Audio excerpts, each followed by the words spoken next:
some stand, even diamonds fade. When the darkness comes, I count up my mistakes. We were the thunder in the lightning, burn fires down and find the spark. I would spend it just to watch you twirl. It was us against the world.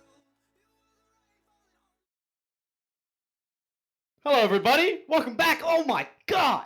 It has been a long time. Maybe a bit too long. I don't know how many months it's been, but it is a pleasure to be back here with MCOM and with the most amazing, most wonderful color caster I could ever ask for on desk here, Casual.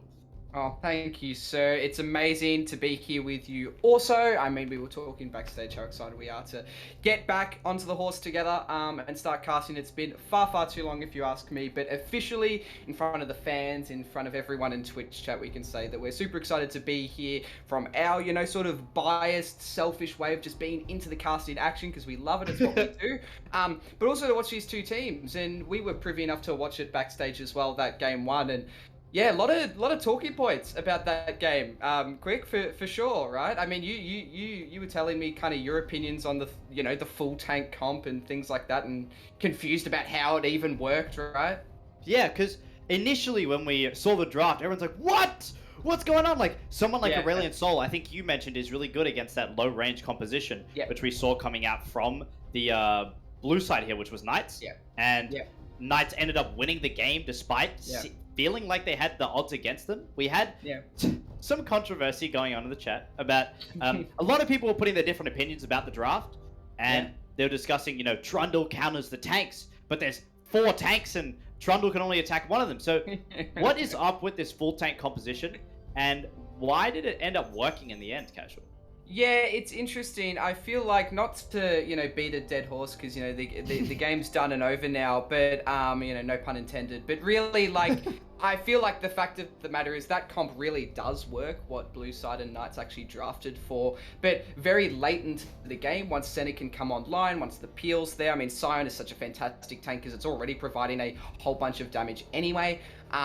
Also just being unkillable too, despite if there's something like a Trundle in, but the fact that STARCASTERS got picked off so early meant that the game got accelerated for Knights far quicker than it actually should have. That pretty much, in my head, that's how it makes sense to me. But let's jump into this game as we're close to rounding off this first phase of picking. For the bans, we've got STARCASTERS banning away the Nami from Lox, the Wukong, and the Leon to follow after. And then for Knights, they've opted for the exact same bans as last game, I believe, Quick, which was the Fiddle, Zyra, and Lysandra. Do you want to walk us through these picks in the first phase? What are you thinking about them? Well, something that I think is really interesting is that just entered my mind that I wanted to discuss with you, Casual, is you mentioned that what we saw from STARCASTERS is that they had a really centered comp around Lox, right? Because did you say he played in, what was it? Yeah, so Lox is an ex-OCS player, for those who don't know. So in earlier seasons to now, he premiered in the Challenger League just under the LCO. Sitting in Plat right now, and been Plat for a while. Probably due to the fact he can't play the game as much. Maybe there's a skill level thing. I really rate Lox as a player. I think he's fantastic. And so maybe there's been a bit of background checks from the coach for Knights, and they've recognized their way to win. And that's what a better team does, Quick. Do you know what I mean? Like, they recognize what their most important win con is and they play for it. And if that starts in the draft phase for Knights, then all the power to them, really. It's whatever gets you the dub, right? Yeah, that's right. So again, it looks like they are going to try and give Lox this center. Still has the flexibility here to be played as an ADC as well. So I'm glad to see a pick like that coming out. While we have both our junglers locked in here, Lilia and Vi, which Vi I've been seeing a little bit in competitive play, but Lilia nowhere near as much. I think very recently I've been watching a lot of LPL, and we've seen a lot of Sejuani and Maokai, which have been 2 really predominant picks. So why are those so popular in the LPL, and why are we seeing something like Vi, which is popular at least in the LCO, being played right now? Yeah. I think Vi all across the board, every region is being picked, and it's because its versatility and being able to full clear really effectively and to just clear camps quite quickly. Due to the E, being able to get the shield, you'll be clearing relatively healthy as well, and also just spam ganking. And the meta really favors a jungler who's able to be perma impacting your lane and stacking up those dragons. Vi does that beautifully. Red, however, is a jungler known for a very distinct style in kind of avoid ganking. We saw him actually kind of go away from that in game one quick, where he was ganking top like a few times. I think before 5 minutes he'd been there twice to secure Korean Weaver lead that he did sustain throughout the game. It just didn't really matter once those team fights went so poorly. So for the most part, I think Red likes to clear, even though that didn't show up in game one. So Lily is a fantastic pick for that, and he may have recognized what Knights want to do, which is they want to draft short range that can sit in front of center and let Locks carry. So something like a Lilia works really fantastic into short range again, because of her ability to easily stack up the Conqueror and the move speed, and then eventually be able to jump onto this all-important backline for Knights. And in this game, it really is all-important, because again, they've drafted a comp quick where if the center and the Veigar dies, you're severely lacking damage, and when you're lacking damage into something like a Lilia and a Kassadin, the longer this fight goes for and you're unable to shut them down, the worse it's looking for Knights in closing out this game too. Yeah, that's right. And Knights, after taking the first game, this is a best of 5. Oh no. Oh, okay, what's the sound coming out of you for, Casual? No! Jace very recently has been poo-poo. Someone that you really just don't play. Super unsuccessful. In the LCS, they were talking about how Jace hadn't been picked much at all, and when he was picked, it just flopped. Please, Casual, indulge me a little bit more. No, I need like a defibrillator to bring me back to life, because I feel like my soul has just left my body seeing this Jace pick. I mean, and can I just clarify for everyone in Twitch chat, it's not flame to Korean Weeb. I just think, similar to Rusty, he mentioned last night on the LCO cast that Jace just doesn't work. He just doesn't work in OCE. We just cannot make Jace work. There are challenger players of 1k LP who don't touch Jace because it just never works in our region. So Korean Weeb wants to take all of that history of what makes Jace a terrible pick, and he wants to crush it and make it his own, which is, to be honest, really excited. Like, if STARCASTERS end up winning this game, like, Korean Weeb has changed the landscape of top lane forever. Like, nothing will ever be the same again. It's like when the Fire Nation attacked, right? Like, everything will change. So, like, fingers crossed this works, but oh my god, again, the comp out of Knights is just fantastic, really. Credit to their coach, Tezzaboy. You've got global utility in the gangplank to keep that bot lane safe. You've got infinite sustain with the Cho'Gath center, and then you've got a high impact jungler who gets outscaled by 15 minutes, but can keep their full scaling solo lanes in the GP, the Veigar, and the center to just get into that late game. If this game goes past 25 minutes, then STARCASTERS have lost, and they're at a very precarious situation in this series, Quick. Dude, Jace setting up, like you said, the bloody Fire Nation coming in and attacking. Let's not dwell on the idea that the Fire Nations did get beat by Avatar Aang. I never finished the series, so there you go. Okay, cool. Wow, spoiler alert. Jesus. Come on, man. Finish the on. bloody series, mate. No good. All right, fair enough. No, continue your point, yeah. Yeah, look, I'm super keen to see Jace come in here, and Korean Weeb kind of getting the chance to reset the legacy of what it means to play Jace in OCE. It could be a really defining moment for a player. So, along with that, I haven't casted in so long that when I saw the Spectator delay, and us going into game, I thought I put in the wrong, summoner spells. And I had to check. Let me do my runes before I start casting this game. Told to take the wrong runes. No, it's look, it's interesting, right? Like, yeah, there is potential for Jace to snowball this lane, but you have to be so aggressive so early. You need to understand the very niche micro mechanics of Jace into GP, such as using the Jace W and using the hammer form to take away the barrels, using E as an auto attack reset to also take away the barrels from GP, being able to space him without getting poked out. I mean, clearly Troy's been feeling himself, and these picks don't come out of nowhere. Do you know what I mean? Like, they don't just apparate. Like, and if I know anything, STARCASTERS, for those who don't know, their coach is Beats, and he is someone who's not only a head of staff at MCOM, who makes all of our lives lovely and makes it worth to get up in the morning, he's also a fantastic planner. I've never met someone who plans as thoroughly as Beats does. It really is amazing to talk to him as a friend personally and hear his thoughts on how to do things. So my point is STARCASTERS, they may not look great on paper right now in terms of the draft, but something's cooking. You know what I mean? I can just smell it. I can smell it in the kitchen. Something is cooking. Now, we don't know what it is. Let him cook. Let him cook, because maybe it's good. Maybe it'll be burnt to hell. We're yet to find out. We're about 30 seconds in, so why don't you take us to a bait quicksand, and we'll be kicking off with our game too. It's exciting times. That's right. We'll let Gordon Ramsay stay in the kitchen, and all of us will soon get to dine on the main dish. But until then, we do have to jump to a quick break so we can get our stomachs ready, pick up your entrees, and we'll see you guys in just a moment on the Rift. See you then.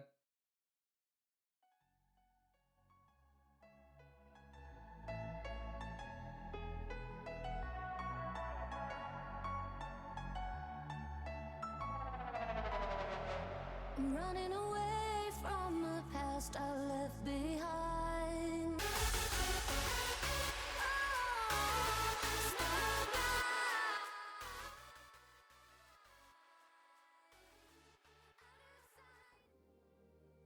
Welcome to the Rift, everybody. We are back for our second game of the MCOM Iron to Plat series, where we are seeing the Knights play up against the STARCASTERS.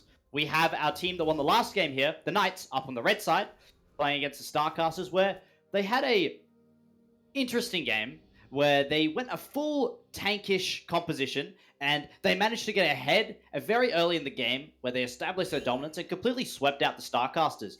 But now, we're in a position where we're starting off the game with a bloody Jace top, rumored to be the worst top pick in OS, but gonna be remastered here by Korean Weeb, facing up against a Gangplank in the top. I think that'd be a nice way to start off today, Casual. How do you think that's gonna go?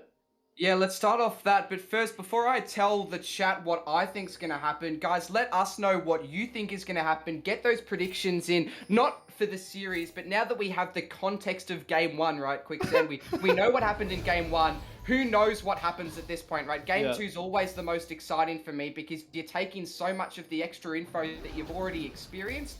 And that you got to keep in mind as well that both of these teams have played each other for now weeks in a row. So they actually had a series against each other last week, when the stream, I believe we were showing the other MCOM teams with Envious of Me and that, those guys. So they had a series that Knights actually ended up winning 2-1. Obviously that was a BO3, this is now a BO5, so we'll be guaranteed to be having more games. But yeah, get those predictions in, is my long extended point. I think they're gone. You talked through the whole predictions, man. I took oh, well, anyway, hopefully someone got him in. I said the word predictions a couple times, right? So just get him in. Get him in, you idiots. Well, it's better than the previous predictions we had where it was who will win. Yeah, I was like, who will win what? I was like, give me the context. Like, I'm not smart enough to draw conclusions on my own. I'm a tank player, right? I need everything done for me, including carries to win my games. But no, let's get into these lanes because so far, it's looking pretty telegraphed. To be honest, Quicksand, things are looking pretty good. We're seeing bot lane being able to throw out really nice amounts of poke with the Ezreal, Leona to keep him safe by standing in front.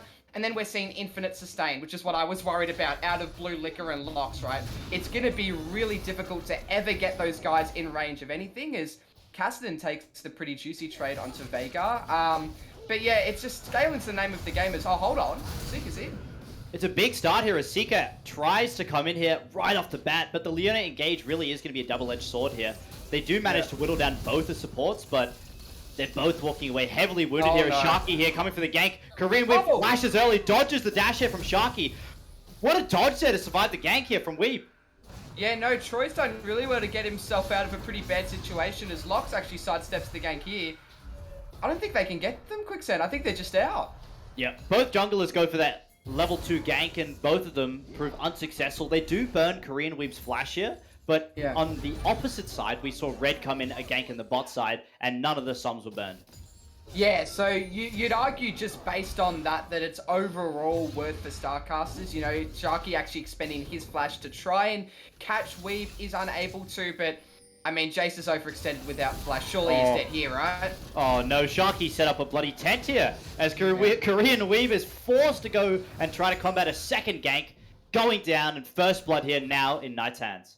Yeah, it's pretty much just the immortal, like, top sin of all time, right? It's the golden sin, which is overextending without flash, or assuming that the jungle's left your lane, right? Sharky ganks you, it doesn't work. You can never think that, like, oh, I'm safe now, you know? It's like that, that Ralph Wiggum thing, where it's like, thinks, "Wait, I'm in danger." It's like, yeah, you bloody are. You bloody are, Troy. So anyway, Korean Reap does end up falling. Will retain even slight CS and actually comes back into lane with what he wants, which is the tier. So hopefully things can mellow out for the top laner and he can actually scale into this game, of which he does scale nicely. But yeah, a bit of a disaster that that STARCASTERS can't actually capitalize on the bot play. Really, it was just a situation of what I was mentioning earlier, Quicksand, that they can't actually get Shogath nor Senna low enough for a gank to ever really be worth. As we see Sharky do a bit of James Bond action sneaking into the bot brush. They 007? Yeah, a bit of a 007. Wow. Far out. We'll see what happens. Maybe they just take the base, take the reset. Really, it's up to Aradio and Seeker to read this play. Make sure that they recognize that Vi could be there, seeing that she's off map. Difficult because Lily is just, you know, classically farming her jungle, so they don't really have any extra information. Vi actually ends up cancelling her base. So staying an overwhelming long amount of time in this bot play. If nothing comes from this, you'll be pretty happy to be Lilia here. Hold on. Yeah, now they're going to start trying to make this attempt here. The root doesn't go. Oh, the root does go down here as Seeker's locked to the ground. Aradial going to jump over here. No doing. Still waiting in the bush. Seeker's engaged here, which means Aradial's forced to dash out, and Seeker, that's a double flash here from the bot lane. No kills, but lots of sums burned. Yeah, super close, right? Aradial just skating free out of that gank, and it's just the last thing you want to see, right? Because how good would it have been for Sharky to have wasted all that time if you're a STARCASTERS fan, you know, expending so many seconds waiting, biding his time. Hold on. Yeah, Red can't find that one. It's a gank coming in a bit too late here, and it makes me question also the effectiveness of Sharky's gank, right? 2 flashes is insane. It's very, very essential to shutting down a bot lane and finally getting picks on them. But the amount that Vi slowed down here could have been countered by Red, who farmed up a little bit more and is now almost double the CS of Sharky. But we're going to see the effectiveness of whether or not this paid off, especially after Red failed a gank on top side, and they've lost the Dragon too. Right now, I think that Sharky's gank and staying in lane has been so beneficial. Yeah, no, it's pretty good. And exactly like we mentioned in draft, right, that this Vi wants to be impacting, wants to be going crazy, wants to be ganking in these lanes, and is. I think for the most part, it's fine for STARCASTERS because this Lilia we know is naturally going to outscale Vi. And we've talked a lot about the scaling on Knights, but it's not to say that STARCASTERS are without sort of late game providence themselves. Kassadin obviously being the main thing I'm pointing towards, but even the Jace as well. Lilia into a comp like this will definitely work too. So for the most part, I think, look, it's fine that STARCASTERS can maybe give up some early priority, just not all, because I feel like if Knights are able to stack Dragons again, secure that soul like they did in game 1, it's just going to go from bad to worse, and they're really, really going to struggle for Aradial to impact the team fights that they're going to need him to do, actually. Like, at this point, Lox is winning the AD carry battle, and he ain't even an ADC. Now, yeah, he's playing Senna, so you can have that argument, whatever. But the point still stands, right? They need to play for their AD carry to be able to impact these fights. And the more you give up on the bot side, the more you weak side it, the harder and harder it is for this Ezreal to actually be as strong as his counterparts. Yeah, that's right. Something I want to point out as well is both our top laners still have their teleport on timeout with pretty much the same cooldown. No objectives are coming up, but some fights down bot lane may be missing their top laners because of that. The other thing that I want to point out is our top laner in the bot lane that isn't a top laner, but instead our bot laner. That's right. So, you may have been seeing it around a little bit in some high elo gameplay, some competitive pro gameplay here, is that we have a Cho'Gath as an ADC. Oh, well, hold on. Before I jump in here, Sharky's going to come in with the ult here on top of Korean Weave, picking it up, and Korean does get the trade, but it's a 1-for-1 here as Sharky picks up a second kill for themselves. Yeah, so bit hard to digest that one. It's kind of like an okay, sure sort of play, you know, where it's like, it's not great, it's not bad either. Like, yeah, Troy does secure the kill, but it's just another sort of nightmare storyline for Red here, who's doing a fantastic job being able to just scale up, keep the permafarm going, is really far ahead of Vi in that perspective, and it only just increased that jungle gap if he's able to make sure that Vi can't impact the map. But so far, Sharky's winning the war. He's getting his lanes ahead. while, yeah, Troy does be able to get the kill, this is what I mean where it's meh, because now the lane is just slightly teetering towards the sides of the Jace because he was able to get the kill, and it was actually Sharky who secured the lethal. But for the most part, I mean, I'm always going to bank on the jungle who ganks more. I always am. I think it's just a sort of staple for the meta. Is here we see again, like, just dead. Just gone. Out he goes. Those little scales that you were just talking about have tipped, I'd say, properly now. Jace's teleport is almost back up, probably in line with the respawn timer. Viger almost getting a pick there, as we see Red here coming in for another gank. Cho'Gath does have flash up, is going to fall asleep just before that. Pick goes down before Cho'Gath can get away here, and down goes Liquor. Oh, but what do they lose, right, Quicksand? So yeah, decent play on the bot side, but this could be a first turret gone. Troy's TP up in just a couple of seconds. He won't have to use it because he's already just making his way down. They can't get enough, but that's a whole bunch of plates, right? 4 secured over to GP, and for only 1 kill in the bot side, I think so far, Knights are sitting pretty comfortably in this game. You know, Cho'Gath is even with his counterpart in a Radial. The center is scaling nicely. Veigar is pretty much even in CS as well. So Knights are looking pretty good for the team fights, and why I think that's such a big point is because their team fights is what won them that game 1. The fact that they were able to play better as a unit. Again, they've drafted purely for team fight. There's no side lane presence outside of the GP, maybe you could argue, because of the cannon barrage, but for the most part, they're playing for team fight again. If the early game, when we haven't even got to team fights yet, is looking so good, I don't know, it just makes me nervous, Quicksand. It makes me nervous. So, after we... Oh, never mind. Red does spot a rogue Vi here on the scuttle, going to be forced to give it up, but as I said in my linguistical mumbo-jumbo before, it is a Cho'Gath bot lane. We've been seeing it in a lot of competitions, but there may be a lot of people out there who aren't aware of why. Like, I mean, sure, you can play Cho'Gath. Like he's not the main ADC, especially when he's paired with Locks. And also, just a quick note here, our dragon is about to come up. Oh, hold on. Okay. Letty walks up a bit too far here as Weeb knocks him off.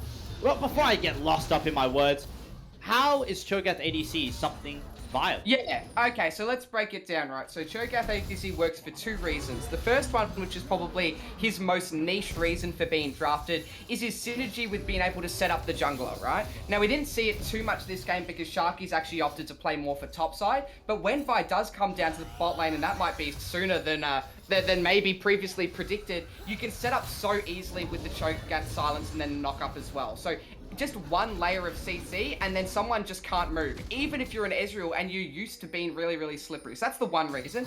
The second reason is that it's infinite sustain, right? Cho'Gath's passive, meaning similar to Nasus, except it's not on every hit, it's on every last hit of the minions.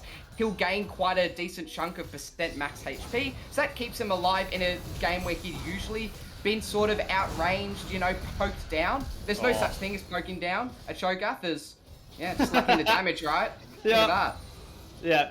Look, I learned that the hard way, and I'm sure you have as well in the top lane casual here. Sharky runs into Red here. Red tries to get a slam down on top, but is forced to put that Vi to sleep. Countered here with a perfect unstoppable, means that Red is going to get no chance to go to bed tonight.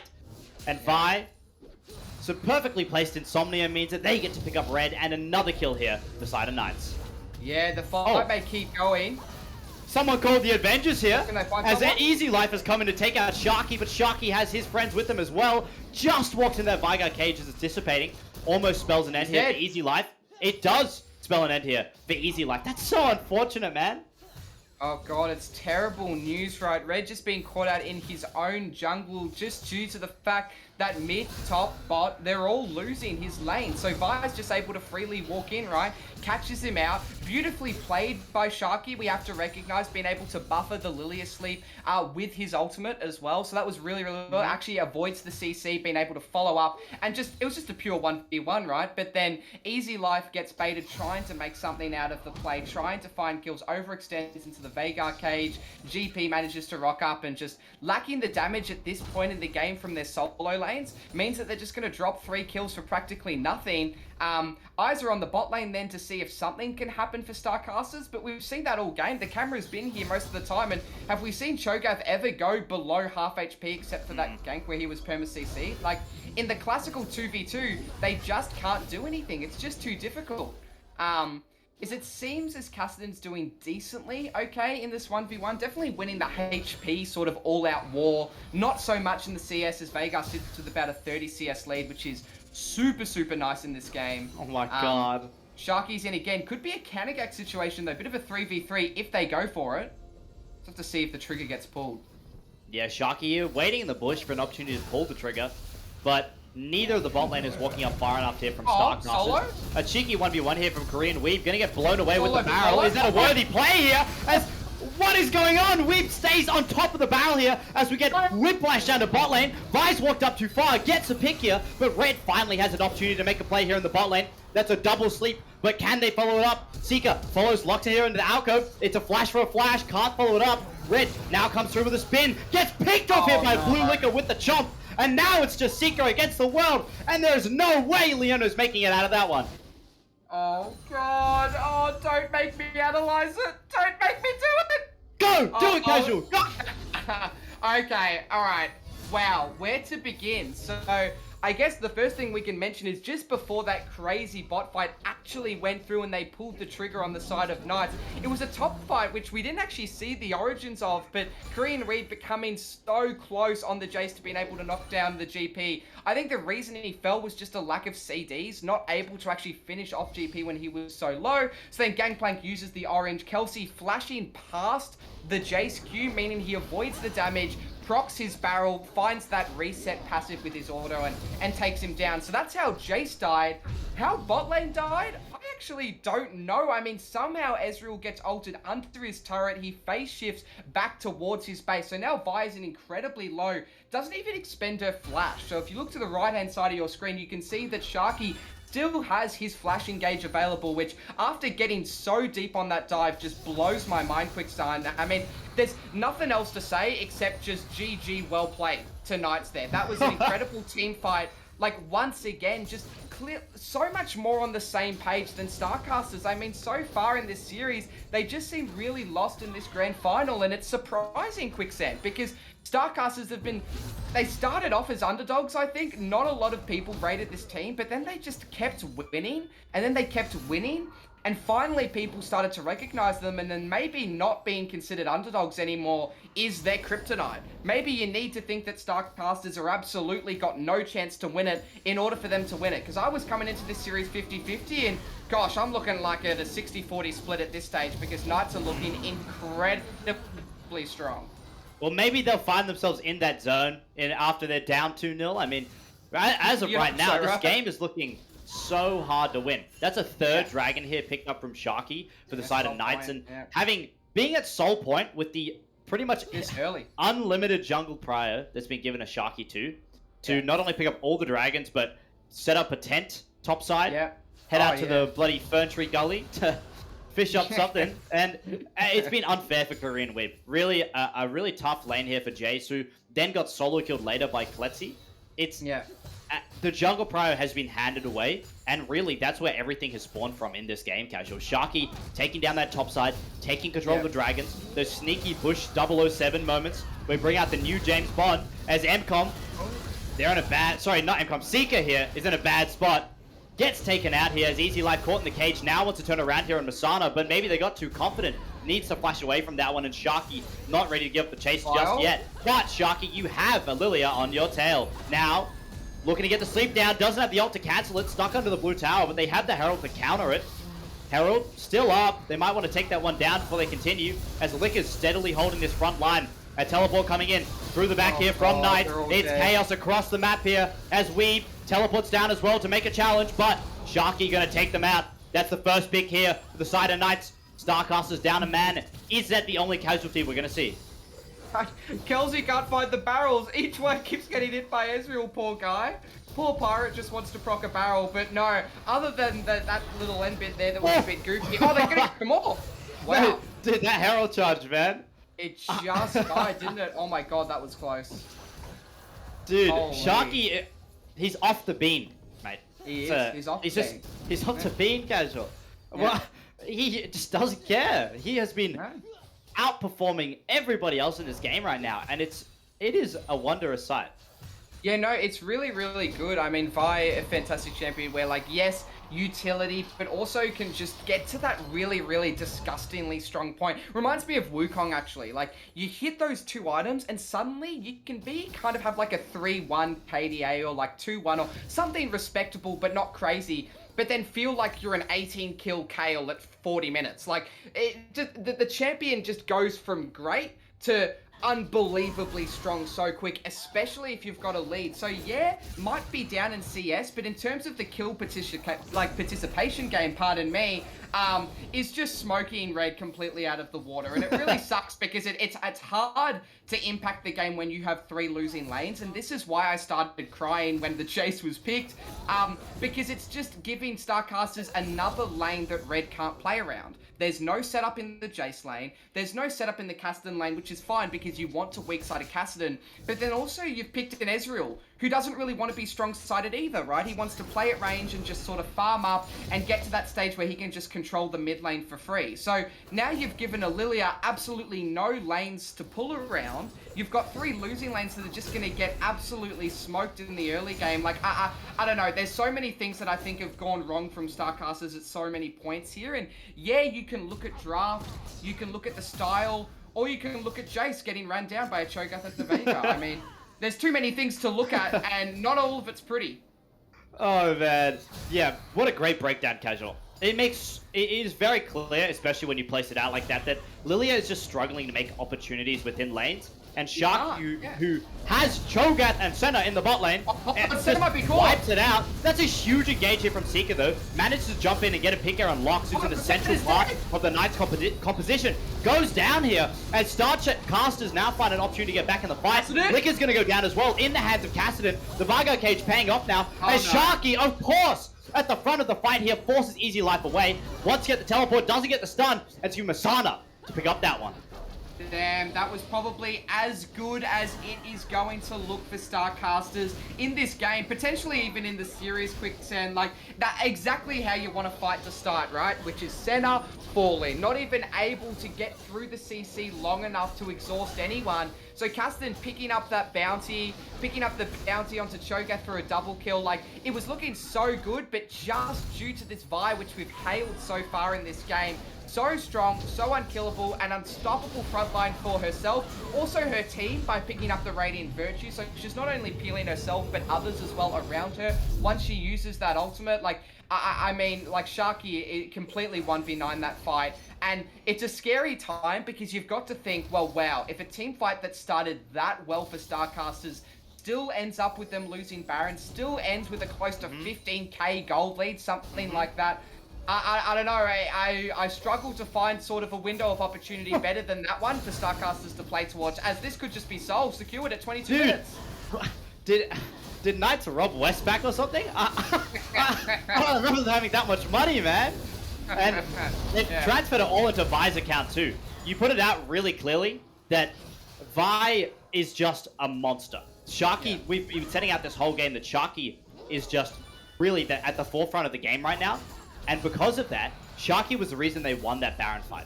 I mean, there was only 2 more participants left from the side of Knights near the end of that fight, which was Sharky and Masana. And Sharky just tanked every hit and soaked up all the damage so that nobody could take out that Vigo in the back. And that's what really paid off here. As Blue Liquor now looking to start another one. Of course, it's Sharky here starting up the back. Has a gangplank to back them up and is taking a nap on the tower to no remorse. They all go down the tower, now looking to be the next one as well. Yeah, this is going to be tricky. I don't think the game's over at this point. Like, literally, the game's definitely over. But, like, literally, I don't think the game will end. I think they'll probably, at worst, get 2 inhibs here. Only because Kelsey's just been free-splitting in this bot side, right? Even forcing out the flash just then. Easy Life struggling to do anything with the gold lead he accumulated in that previous fight. Maybe they only get the 1 inhib. Let's see if they can defend. But right now, the HP bars are just too large. And even if they get low, they've got the bloody Chemtech Soul. So they're just strong at every stage. Oh, great yeah, that's right. Chemtech Soul as well. There it is.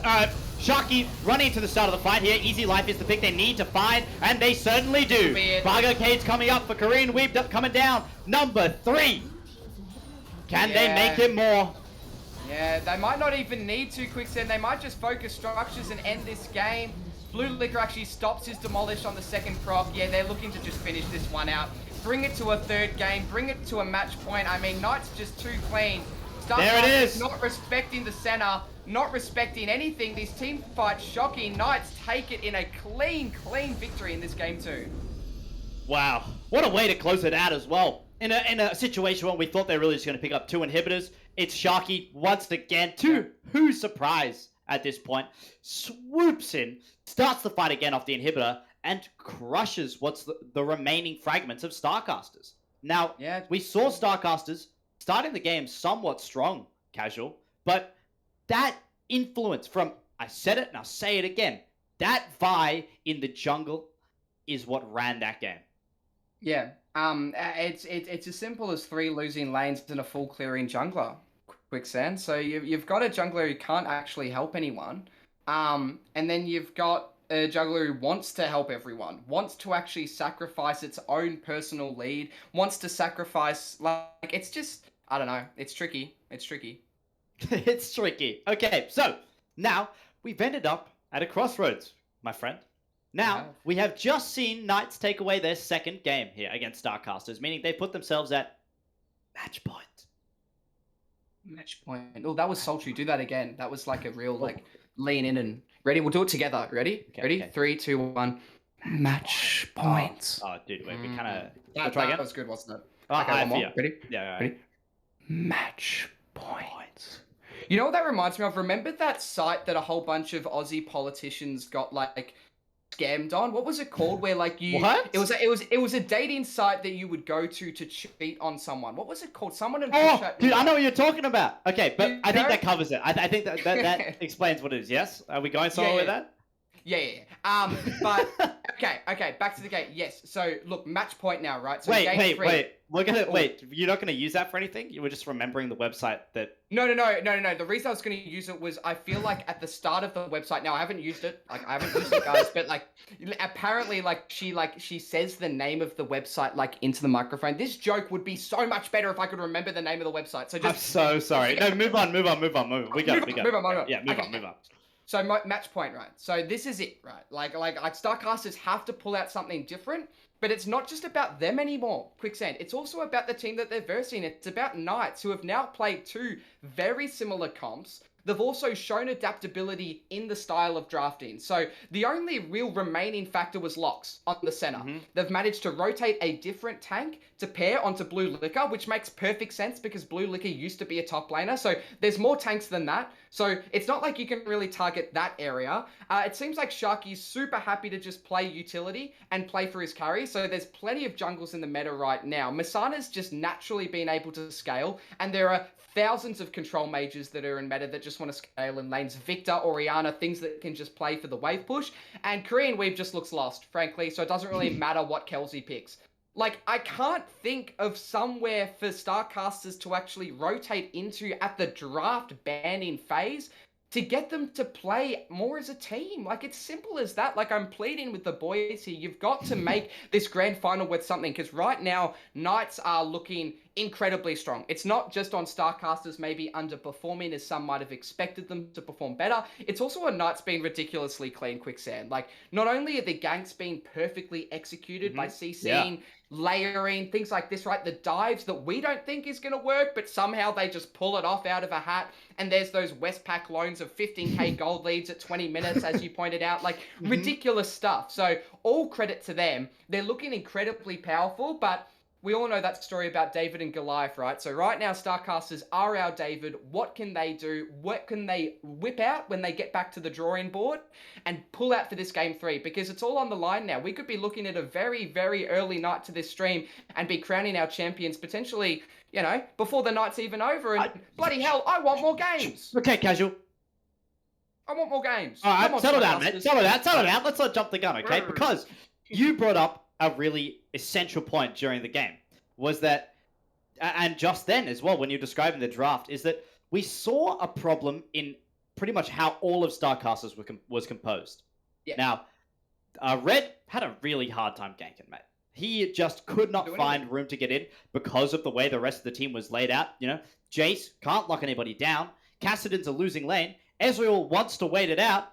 So, is the point that we should see StarCasters looking towards maybe trying to lift a bit of the pressure off on the jungle? Because that game was decided by the jungle. Like, Sharky solo won that game. So, well, obviously, the team helped too, but Red couldn't do anything because of the way his team was laid out. Would a different jungler or a different composition around the jungler be what StarCasters might look for? Yeah, I mean, maybe, right? I'm seeing that overall team play is just on the sides of Knights tonight, and that happens. Sometimes one team is just going to be way better at doing one thing. That doesn't mean you just lose the series quicksand. So what I'd like for StarCasters to do, to your point, you're asking me basically what can they change to win this series, right? What can they do to bring it back? And I think you lean on your really, really influential individual performers. And who do I mean by that? I'm looking at mid and jungle. I'm looking at Easy Life, maybe picking up that Tristana. He's 1v9'd with it before. He's carried really, really hard on his solo lane, picking up a champion like that and being able to snowball. Red has a champion Ocean, we know that. It's about drafting for him to carry. I wouldn't be surprised if maybe he whips out his Karthus and we get Troy on a weak side top laner that can push heavily, something like an Ornn or a Sion that gets easy wave prior without being susceptible to ganks. And then Red just power farms, except this time Vi doesn't get a whole bunch of kills while Red's farming his camps, and they can actually play for those early dragons. Like, maybe that's how they do it. As far as my brain, look, I'm only D2 right now. I'm not that smart. So, like, that's as far as I can think for StarCasters, but you can't just try and out-team fight Knights because they're looking unfallible. They're looking unstoppable in these team fights. So you've got to find a different angle.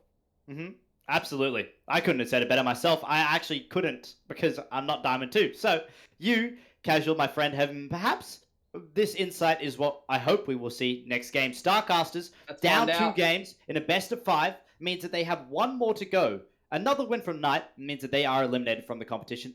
Or a better way to put it is that Knights are going to be crowned your champions. But we can't spend too much more time because another game will be coming up. Unfortunately, that is just it from me tonight. Casual, you're staying on, right? Well, if this is not the end of the series, but the beginning of a reverse sweep, you guys will see me back for game 4. But so happy to bring it back to the wonderful and very, very handsome Papa Pike and Weapon XVX to close out this game 3. And maybe, yeah, that's right. It's either the beginning or the end. And I can't think of 2 better casters to give us such an all-important game and such a banger cast, pardon me, to continue this stream onwards. Yeah. Yeah. Well spoken, mate. Look, those 2 are some of the best casters in Australia, so I'll hand you off to them in just a moment. But first, look, man, I've still got, what, half a sweet potato left on my plate? I think that's on camera. Casual, you go nibble on something as well. Everyone else, go grab something to eat. All right, and I'll see you guys probably in the chat. I'll see you later, guys. Let's go to a quick break, and we'll see you on the other side. We'll be in chat. See you guys there.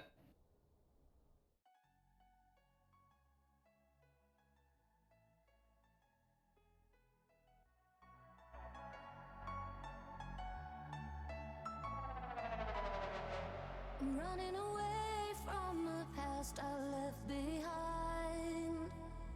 I'm looking for answers, but I'm blinded by the light.